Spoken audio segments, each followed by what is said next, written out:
Lily Monroe walked through the long gray hallway of the military base. Her footsteps echoed on the metal floor. She was 19 years old, small and thin, with brown hair that fell past her shoulders and soft dark eyes that always seemed to be looking at something far away. She held her papers tightly in her hands. The papers told her where to go. Training Hall 7. She had joined the Terran Defense Forces 3 weeks ago. She did not want to be a soldier. She wanted to work in an office, somewhere safe, filing reports and helping with supplies. That was what the recruitment officer had promised her. A quiet job. A safe job. A job where she would never have to see blood or death again. But the paper said, Training Hall 7. So she walked. The base was huge and confusing. Lily got lost twice before she found the right building. When she finally stood in front of the heavy metal doors, she felt something cold in her stomach. The sign above the doors said Predator-class training facility. She did not know what that meant, but the words made her feel afraid. She pushed the doors open and stepped inside. The room was massive. The ceiling was high and covered with bright lights. The floor was made of thick rubber mats. Training equipment lined the walls. Weights, weapons, things Lily did not recognize, but it was not the room that made her freeze. It was the people. 30 soldiers stood in neat rows in the center of the room. They were the biggest, strongest, most frightening humans Lily had ever seen. Men and women with muscles like stone and eyes like ice. Some had scars covering their faces. Some had metal parts where their arms or legs should be. Some had tattoos that covered every inch of visible skin. They all turned to look at her. Lily felt very small. She felt like a rabbit that had wandered into a den of wolves. At the front of the room stood a man who could only be the instructor. He was older than the others, maybe 50 years old, with short gray hair and a face that looked like it had been carved from rock. A thick scar ran from his forehead down across his left eye and ended at his jaw. He had been shouting something when Lily walked in. Now he stood in silence, staring at her with an expression she could not read. Nobody spoke. Lily cleared her throat. Her voice came out small and weak. I am Recruit Monroe. I was told to come here. One of the soldiers laughed. He was huge. Taller than anyone Lily had ever met, with a shaved head and tattoos crawling up his thick neck. You lost, little girl? Lily looked down at her papers. She looked at the room number. She looked back up. No, this is Training Hall 7.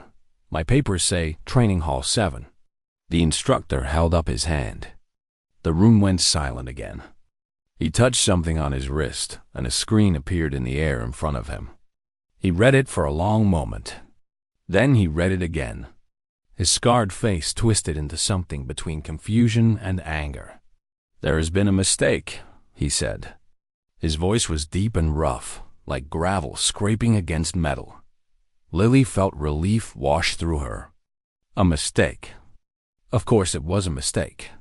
She did not belong here with these terrifying people. She belonged in an office with filing cabinets and computer screens and cups of tea. But the instructor was still reading. And as he read, his expression changed. He looked at Lily differently now. Not with confusion. With something else. Something she could not understand. Your name is Lily Monroe, he said. It was not a question. Yes, sir. You were on Kepler Station. 3 years ago. The words hit Lily like a punch to the chest. She felt the blood drain from her face. Her hands began to shake. She did not want to think about Kepler Station. She never wanted to think about Kepler Station. Yes, sir, she whispered. The instructor was quiet for a long moment.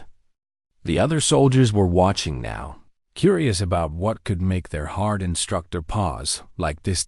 Kepler Station had been a small human colony on the edge of known space. 2,000 people had lived there. Families, children, scientists, workers. Lily had lived there with her parents and her little brother. She had been 16 years old. Then the Vraxi came. The Vraxi were a species of reptilian hunters. They were tall and fast and covered in scales that could stop bullets. They had claws that could tear through metal and teeth that could crush bone. They hunted humans for sport, for food, for pleasure. That the attack on Kepler Station lasted less than 1 hour. In that hour, every single person on the station died. Every single person except one. Lily Monroe. She had hidden in a ventilation shaft. A tiny metal tube barely wide enough for her small body. She had crawled inside and pressed herself against the cold metal and stayed perfectly still. She had stayed there for 16 hours. She had listened to the screaming. She had listened to the gunfire. She had listened to the horrible sounds of the Vraxi feeding. And then she had listened to the silence. When the rescue teams finally came, they found her still in that shaft. She had not moved. She had not made a sound. She had barely been breathing. The doctors called her a miracle. The news called her a survivor. Lily called herself nothing at all. She tried very hard not to call herself anything, because when she thought about who she was, she remembered who she had been. And that girl had died on Kepler Station, along with everyone else. The instructor closed the screen on his wrist. He looked at Lily for a long time. Then he touched his ear, listening to something only he could hear. His jaw tightened. He did not look happy about what he was hearing. "There has been an error in your paperwork," he said finally.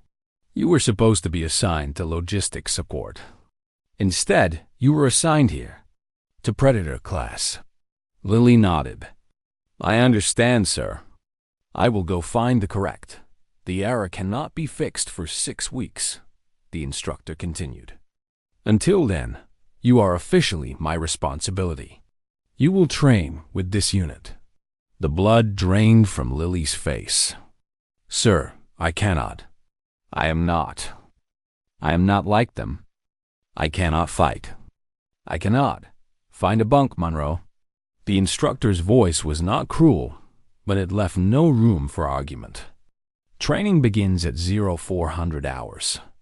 Do not be late." Lily stood frozen. She looked at the soldiers around her. They looked back at her with expressions ranging from amusement to disgust to cold indifference. She was a mouse among lions, a leaf in a storm. She did not belong here, but she had nowhere else to go. She walked to the back of the room, found an empty bunk against the wall, and sat down. She did not unpack her small bag. She did not speak to anyone. She just sat and stared at her shaking hands and tried very hard not to remember the sound of screaming in the dark. 6 weeks, she told herself. Just 6 weeks. She could survive anything for 6 weeks. She had survived worse. The first week was the worst week of Lily's life. And Lily had lived through Kepler Station. Training began before the sun came up. The instructor, whose name was Sergeant Colbriggs, woke them with a loud horn at 4 in the morning. The soldiers had exactly 3 minutes to dress and stand in formation. Lily was always last. Her fingers fumbled with buttons. Her legs moved too slowly. By the time she reached her spot in line, the others were already glaring at her. Then the running began. Predator class soldiers ran 10 miles every morning before breakfast. They ran through mud and rain and freezing wind. They ran up hills and down valleys and across rivers. The other soldiers ran like machines, their enhanced bodies carrying them forward without effort. Lily ran like she was dying. Her lungs burned. Her legs screamed. She fell behind within the first mile and never caught up. The first day, she collapsed after 6 miles. A medical drone had to carry her back to the barracks. The second day, she made it 7 miles before vomiting and falling. The third day, one of the other soldiers, a woman named Kay Reeves with cold blue eyes and scars on her knuckles, ran past her and said, "Just quit. Save us all the trouble of watching you fail." Lily did not quit. She did not know why. She just kept putting one foot in front of the other, even when every step felt like walking through fire. After running came combat training. The Predator class soldiers were taught to kill with their hands, with knives, with guns, with anything they could find. They practiced fighting techniques that Lily had never seen before. They moved faster than her eyes could follow. They hit harder than she thought possible. When they sparred, the sound of their bodies colliding was like thunder. Lily was paired with different soldiers each day. Each time, she lost within seconds. They threw her across the room. They pinned her to the ground. They moved so fast she could not even see the attacks coming. One day, she was paired with Danny Vance, the huge man with the neck tattoos who had laughed at her on the first day. He smiled as he walked toward her. It was not a friendly smile. "Try not to break too fast, little girl," he said. "I want to have some fun." Lily raised her hands the way she had been taught. Danny hit her once in the stomach. She fell to her knees, unable to breathe. He hit her again in the shoulder. She fell flat on her face. The fight was over in less than 5 seconds. The other soldiers laughed. Sergeant Briggs did not laugh. He just watched with his hard eyes and wrote something on his tablet. Lily did not know what he wrote. She did not ask. The nights were almost worse than the days. The barracks were cold and dark. The other soldiers did not talk to her. They acted like she did not exist, like she was a ghost floating among them. Lily lay in her bunk and stared at the ceiling and tried not to think. But the thoughts came anyway. Memories of Kepler Station. The sounds. The smells. The 16 hours in the dark. She did not sleep well. She never slept well. By the end of the first week, Lily was sure she would not survive the second. Her body was covered in bruises. Her muscles ached constantly. She had lost weight she could not afford to lose. She looked at herself in the mirror and saw a skeleton with tired eyes staring back. But then something happened. On the 8th night, Sergeant Briggs announced a special exercise, a survival simulation. The entire unit would be dropped into an artificial wilderness area and hunted by training drones.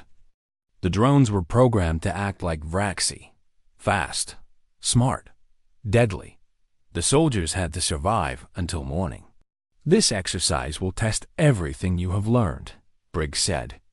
"Work together, fight smart, and remember, the enemy adapts. The moment you think you understand them, they will change." The soldiers were excited. This was what they had trained for. Real combat, even if the enemies were just machines. Lily was terrified. They dropped into the wilderness at sunset.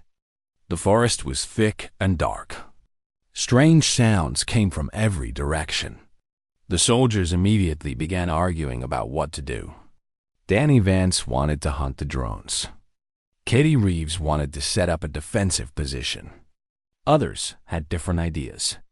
The arguing grew louder. Then the drones attacked.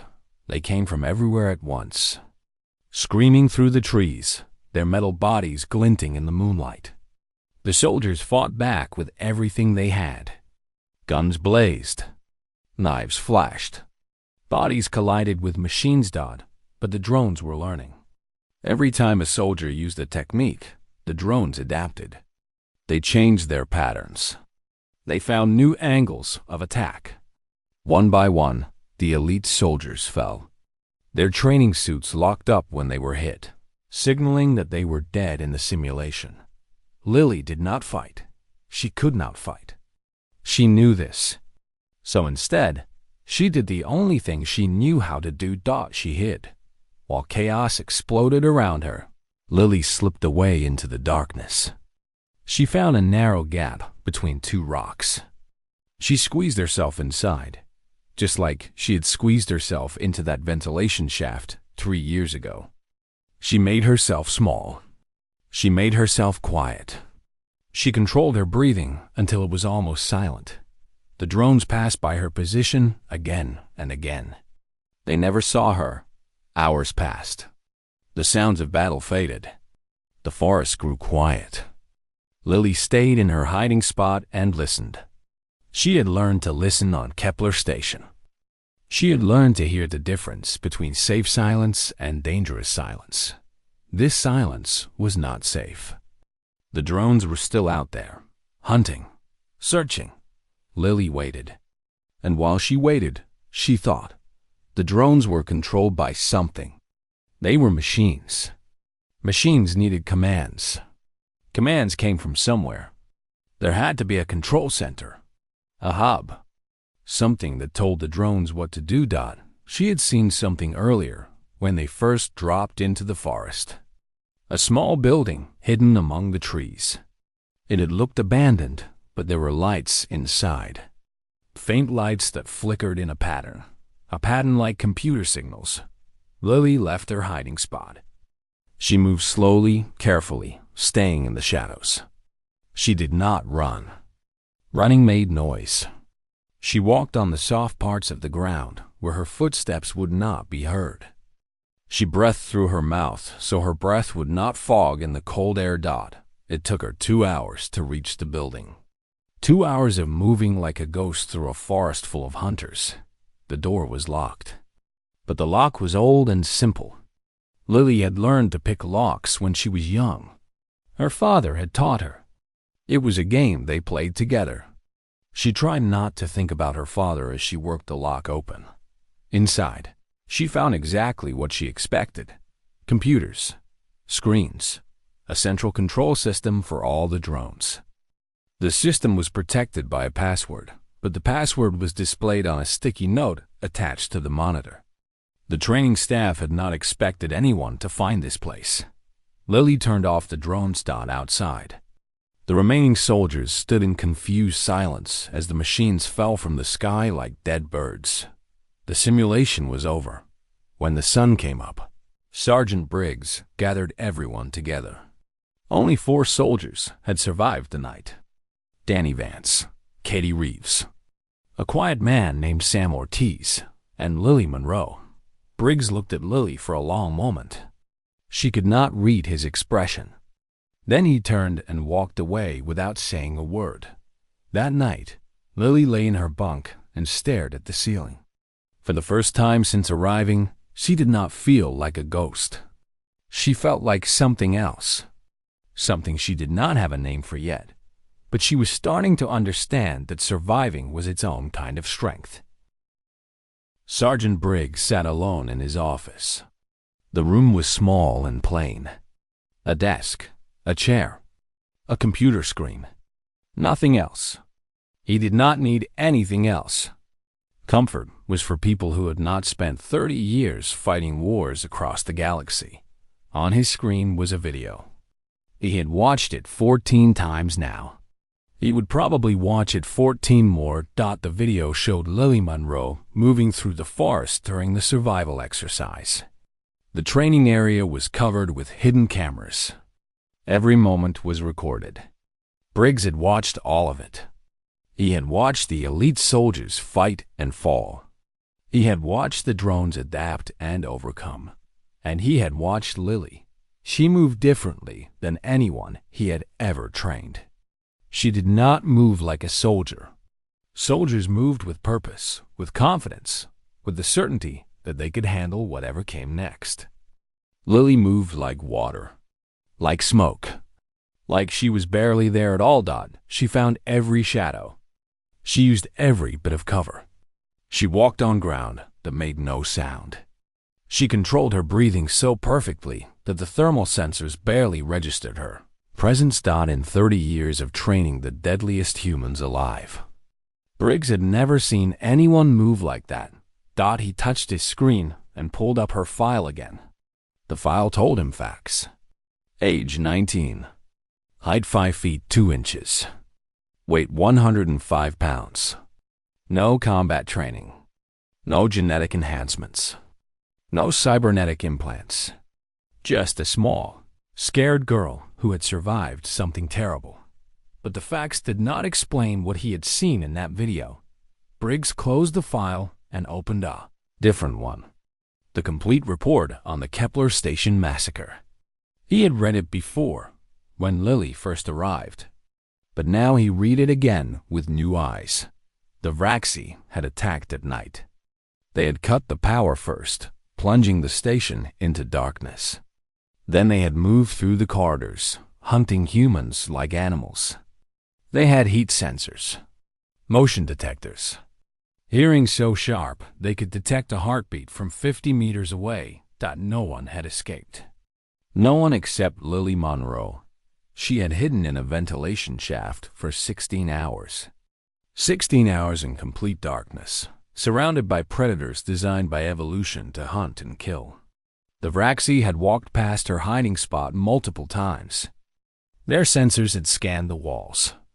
Their ears had listened for any sound. They never found her. Briggs sat back in his chair and thought about what that meant. The Vraxi were the most dangerous hunters in the known galaxy. Their senses were beyond anything humans could match. And a 16-year-old girl with no training had hidden from them for 16 hours, not because she was lucky, because she had learned to become invisible. The next morning, Briggs called Lily to his office. She came quickly, her footsteps quiet even on the metal floors. She stood in front of his desk with her hands clasped behind her back and her eyes looking down at the floor. She looked like she expected to be punished. "Sit down, Monroe," Briggs said. She sat. Her body was tense, ready to run at any moment. She always looked ready to run. "You know you do not belong here," Briggs said. It was not a question. "Yes, sir." "You know the other soldiers want you gone." "Yes." "Sir, you know that in a straight fight, any of them could kill you in seconds." "Yes, sir." Briggs leaned forward. "Then why have you not quit?" Lily was silent for a long moment.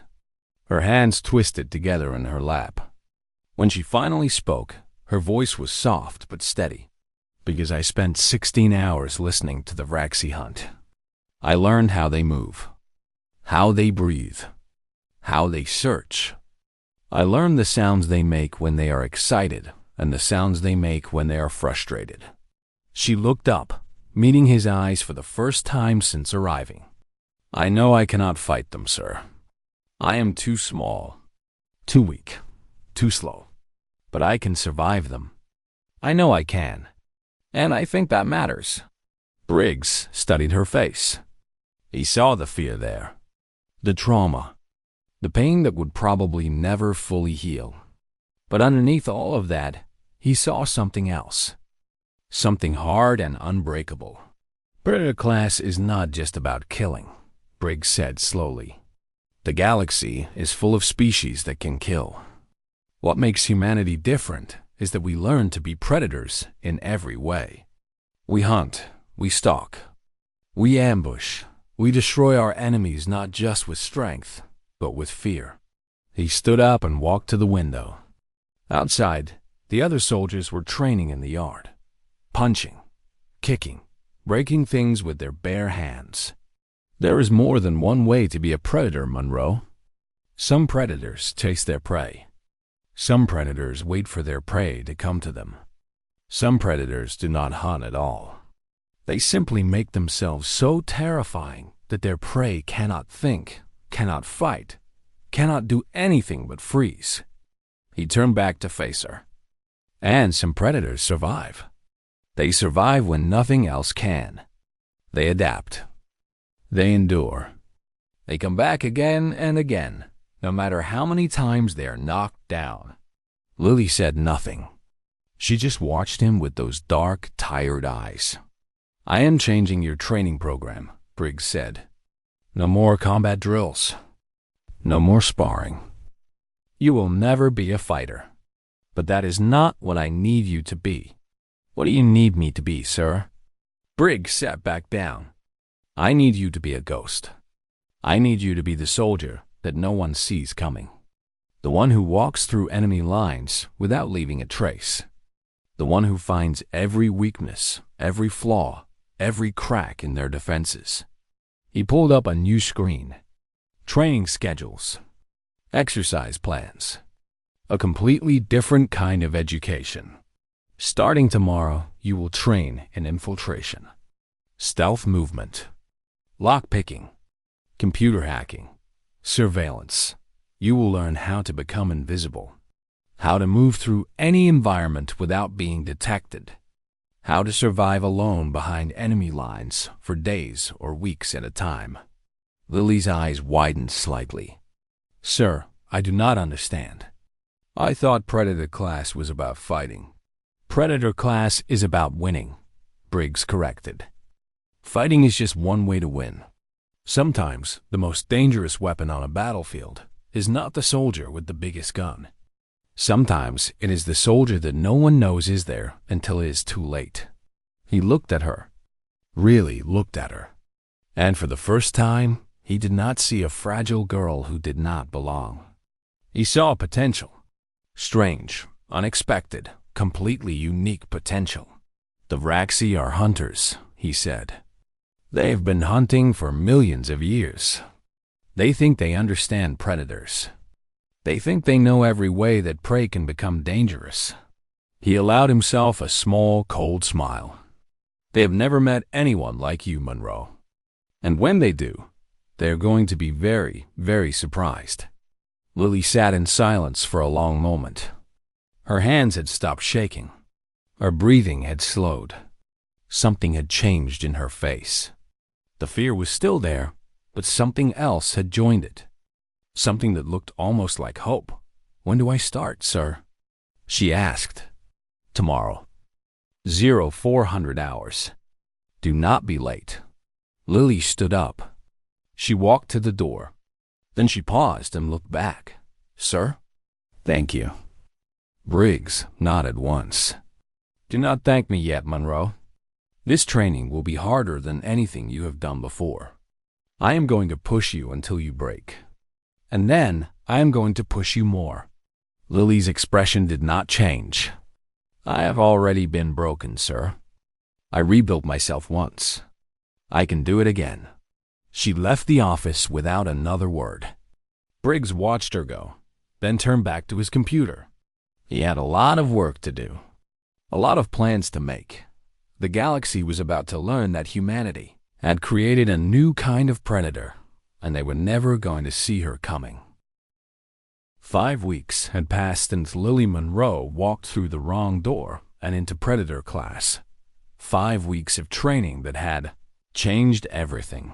Her body was still small. Her muscles were still thin.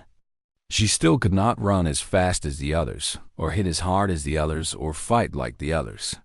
But she had learned things that none of them knew. She had learned to pick any lock in under 30 seconds. She had learned to hack into security systems using nothing but a small tool and her own clever mind. She had learned to move so quietly that even the most sensitive microphones could not detect her footsteps. And she had learned to wait. Waiting was the hardest skill. Most people thought hiding was passive, that it required no effort. They were wrong. Hiding required perfect control, perfect stillness, the ability to slow your heartbeat, control your breathing, and empty your mind of everything except the present moment. The ability to become nothing. Lily had been practicing this skill her entire life. She just had not known what to call it. Now she did. Sergeant Briggs called it Ghost Protocol. The ability to exist in a space without leaving any trace that you were ever there. The other soldiers had noticed a change in her training. Some of them were curious. Some of them were confused. A few of them were angry. Why does she get special treatment? Danny Vance complained one night in the barracks. She cannot fight. She cannot shoot. What good is she going to be when we face real enemies? Katie Reeves looked at Lily across the room. There was something different in her cold blue eyes now. Not respect exactly, but perhaps the beginning of understanding. I watched the footage from the survival exercise, Katie said quietly. She walked past 3 drones without them seeing her. 3 drones with thermal sensors and motion detectors, and she walked right past them like they were not there. Danny snorted. Hiding is not fighting. No, Katie agreed. But sometimes hiding is surviving. And sometimes surviving is winning. On the last day of the 5th week, Sergeant Briggs announced the final evaluation. This is what all your training has been building toward, he told the assembled soldiers. A full simulation of a real combat scenario. You will infiltrate a Vraxi military outpost. You will eliminate the enemy command structure. You will rescue a captured human prisoner. You will extract safely. He pulled up a holographic map of the simulated outpost. It was huge and complicated. Multiple buildings, guard towers, patrol routes, security systems. An army of simulated Vraxi waiting inside. The simulation AI has been studying your tactics for 5 weeks, Briggs continued. It knows how you fight. It knows how you move. It will adapt to everything you do. This is not going to be easy. Some of you will fail. But that is okay. Failure is how we learn. He looked around the room. His eyes paused briefly on Lily. You have 6 hours to complete the mission. Good luck. The simulation began at midnight. 30 Predator-class soldiers dropped into the area around the outpost. They moved fast and hard, exactly as they had been trained. They attacked guard towers. They broke through walls. They engaged the enemy with overwhelming force, and they started dying. The simulation AI was smart. Smarter than anyone had expected. Every time the soldiers tried a tactic, the AI adapted. It moved guards to unexpected positions. It set traps in places that should have been clear. It predicted their movements before they made them. Within the first hour, half the squad was eliminated. Their training suits locked up, signaling simulated death. They were out of the game. Within the second hour, 2/3 of the squad was gone. By the third hour, only 5 soldiers remained. Danny Vance, Katie Reeves, Sam Ortiz, a woman named Beth Cooper, and Lily Monroe. They gathered in a hidden position outside the outpost walls. The situation was bad. The AI had learned their patterns. Direct assault was impossible now. Every approach was covered by overlapping fields of fire. Every weakness had been sealed. We need to push through, Danny said. His voice was frustrated, angry. He was used to being unstoppable. He was not used to being beaten by a computer. Maximum force. Hit them hard and fast before they can adapt again. That is suicide, Katie replied. You saw what happened to the others. We need a new approach. We do not have time for a new approach. We have 3 hours left. Sam Ortiz looked at the map display on his wrist. The prisoner is being held in the central building. Maximum security. Even if we got through the outer defenses, we would never reach them in time. Beth Cooper nodded. Sam is right. The mission parameters are impossible now. We should accept failure and extract. I am not failing, Danny growled. I have never failed an evaluation. There might be another way. Everyone turned to look at Lily. She had been silent until now, studying the map with careful eyes. Her voice was quiet but steady. What way? Katie asked. Lily pointed to a section of the outpost that no one had been looking at. A waste processing facility on the eastern side. Pipes and tunnels that ran beneath the compound. The AI is watching all the normal entrances. It knows how soldiers move. It expects us to attack like soldiers. She traced a path through the tunnels. But it does not expect anyone to move through here. The tunnels are too small, too narrow, too slow. No trained soldier would use them. Danny laughed. You want us to crawl through a sewer? No, I want me to crawl through a sewer. The rest of you cannot fit. But I can. Everyone was quiet. Sam Ortiz studied the map. She might be right. The tunnels connect to the central building. If someone small enough could get through them, It would take too long, Danny said. Even if she made it through, the guards would see her the moment she came out.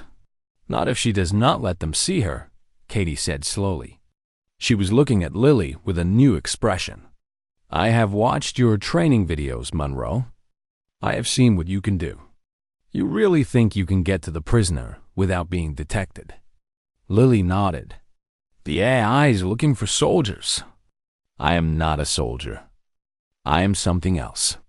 Danny shook his head. This is crazy. We are going to trust our entire evaluation to the weakest person here? The weakest person here is the only one still standing who has not been eliminated by an enemy she could not fight. Katie replied. Maybe weakness is not always what we think it is. Silence. Everyone looked at each other. Then Sam Ortiz stepped forward. I am in. What do you need from us, Monroe? Lily looked at the map one more time. I need a distraction. Something big enough to keep the AI focused on you while I move through the tunnels. Can you do that without getting eliminated? Katie smiled coldly. We can try. They moved out. Danny, Katie, Sam, and Beth headed toward the western wall. They would make noise. Draw attention. Keep the enemy looking the wrong way. Lily went east, alone. The tunnels were exactly as bad as she had expected. Dark, narrow, full of things she did not want to think about. She crawled on her stomach through spaces so tight that she could barely breathe. The metal walls pressed against her from every side, but she kept moving, slowly, carefully, controlling her breathing, emptying her mind of everything except the next inch of progress. It took her 2 hours to reach the central building. 2 hours of crawling through darkness. When she finally emerged from the tunnel into a maintenance closet, her entire body ached. Her uniform was filthy, but she was inside, and no one knew she was there. She could hear the sounds of fighting outside. Explosions, gunfire, her teammates doing their job. Keeping the enemy busy, Lily moved through the building like a shadow. She stayed close to the walls. She found every blind spot in the camera coverage. She timed her movements to the patrol patterns she had memorized from the map. The prisoner was being held on the 3rd floor. Maximum security. 2 guards at the door. 4 more inside the room. Lily did not go to the door. Instead, she climbed into the ceiling. She crawled through the space above the tiles until she was directly over the prisoner's cell. She found a maintenance hatch. She opened it silently, 1 millimeter at a time. Below her, the simulated prisoner sat alone in a chair. A training dummy representing a captured human. The guards were focused on the door, expecting an attack from outside. Lily dropped from the ceiling. She landed silently. She grabbed the prisoner. She climbed back into the ceiling before any of the guards even turned around. Outside, Katie Reeves received a signal on her communication device. Mission complete. Package secured. Fall back, she ordered. Monroe has the prisoner. 20 minutes later, Lily emerged from the outpost carrying the simulation dummy on her back. She was exhausted, filthy, barely able to stand, but she was smiling. The simulation ended. Mission successful. Sergeant Briggs stood in the observation room, watching the replay. He'd seen a lot of impossible things in his career. This was going to be near the top of the list. Well, he said quietly to himself, I think we just found a new way to fight a war. 3 years had passed since a paperwork error sent Lily Monroe to Predator class. 3 years of missions, operations, and achievements that no one had thought possible. She stood now in the grand chamber of the Terran Defense Council. The room was enormous, with high ceilings and walls covered in screens showing maps of the galaxy. 12 of the most powerful military leaders in human space sat at a curved table in front of her. Behind her stood Sergeant Cole Briggs, his scarred face showing something that might have been pride. Lily was 22 years old now. She was still small, still thin. She still had soft, dark eyes that seemed to see everything. But something had changed in the way she carried herself. The fear was still there, buried deep inside. But it no longer controlled her. She had learned to use it instead. "Lieutenant Monroe," said Admiral Grace Webb, the head of the council. She was an old woman with white hair and sharp eyes that had seen 100 wars. "Please tell the council about Operation Silent Thunder." Lily nodded. She had given this report many times, but it never got easier. 6 months ago, I was inserted into Vraxi Prime, the enemy homeworld. My mission was to gather intelligence on their military command structure, to learn where their leaders were, how they communicated, and where their weaknesses were. She paused. The room was completely silent. I spent 42 days inside their main military installation. I moved through their vents and tunnels. I hid in spaces they did not know existed. I listened to their conversations. I mapped their patrol routes. I learned their secrets. Admiral Webb nodded slowly. "And how many times were you detected?" "0 times, Admiral." A murmur went through the council. Even after 3 years, they still found it hard to believe what Lily could do. "When I extracted with my intelligence," Lily continued, "our fleet used the information to launch a surgical strike against the Vraxi command structure. We destroyed 14 military installations, eliminated their top generals, and captured enough technology to advance our own weapons by 20 years. She looked around the room at the faces of the most powerful people in human space. The war ended 6 months early because of that intelligence. According to military historians, approximately 200,000 human lives were saved. Admiral Webb smiled. It was a rare expression on her weathered face. "And that, council members, is why I recommended Lieutenant Monroe for the Mercenaries, is why I recommended Lieutenant Monroe for the Lieutenant Monroe for the Myra. Silver Star, the highest honor we can give to a soldier who has shown extraordinary courage in the service of humanity." The council members nodded their approval. One by one, they pressed buttons on their desks. The vote was unanimous. Admiral Webb stood up. She walked around the table and stood in front of Lily. In her hands was a small box containing the medal. "Lieutenant Monroe," she said formally, "on behalf of the Terran Defense Forces and the people of Earth, I present you with the Silver Star for exceptional valor and service. Your actions have changed the course of the war and saved countless lives." She pinned the medal to Lily's uniform. Then she stepped back and saluted. Lily saluted in return. Her hand was steady. Her eyes were dry. But inside she was thinking about Kepler Station, about her parents, about her little brother, about the 16-year-old girl who had hidden in a ventilation shaft and listened to everyone she loved die. That girl had survived, and she had turned her survival into something that mattered. After the ceremony, Lily found Sergeant Briggs waiting for her in the hallway. He looked older than he had 3 years ago. More gray in his hair, more lines on his face. But his eyes were still sharp, and his handshake was still strong. "Nice speech, Lieutenant." "Thank you, Sergeant." "I learned from the best." Briggs laughed quietly. "I did not teach you anything, Monroe. I just gave you permission to be what you already were." They walked together through the corridors of the military complex. Outside the windows, the city of New Washington spread out beneath them. Millions of people going about their lives, safe because soldiers like them stood between humanity and the darkness of space. "Did you hear the news from Vraxi Space?" Briggs asked. Lily shook her head. Their high command issued a new directive to all their forces, a warning about a new type of human threat. They translated it for us. He pulled out a small device and read from the screen. Beware the small one, the one who does not fight, the one who watches, the one who waits. She moves through shadows like water through cracks. She hears everything. She sees everything. She is never where you expect her to be. When you find her, it will already be too late. Lily was quiet for a moment. Then she smiled.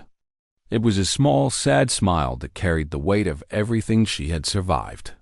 They are afraid of me. They are terrified of you, Briggs corrected. The Vraxi have been the top predators in this galaxy for 10,000 years. They thought they understood hunting. They thought they knew every way that prey could be dangerous. He shook his head. They were wrong. They reached the end of the corridor.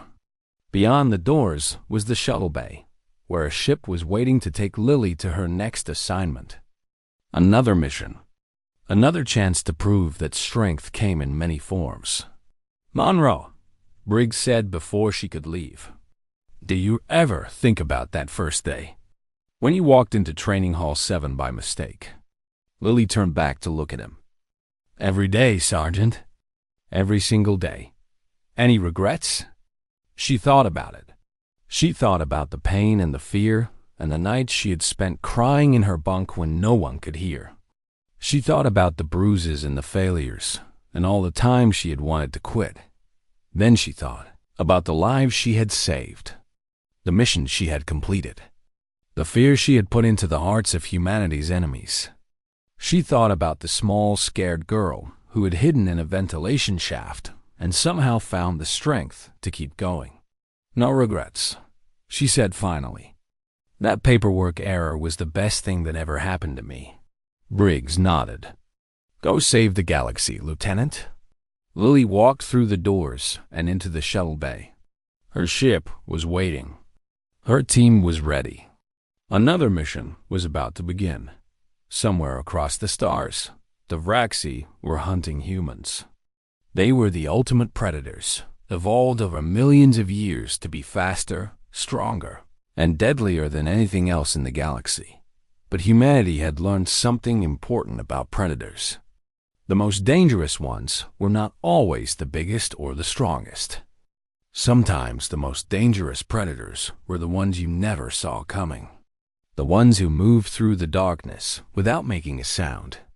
The ones who waited and watched and struck when you least expected it. Lily Monroe had once been the most unlikely soldier in the Terran Defense Forces. A scared girl who could not run or fight or do any of the things that soldiers were supposed to. Now she was the thing that made predators check their shadows. Now she was the reason. They kept their lights on at night. Now she was the quiet one, and the galaxy had learned to fear her as her shuttle lifted off and headed toward the stars. Lily looked out the window at the shrinking planet below. Somewhere down there, another scared recruit was probably walking through the wrong door. Another paperwork error. Another mistake. Or maybe another miracle waiting to happen. She hoped they would find their strength. Because humanity needed all the predators it could get.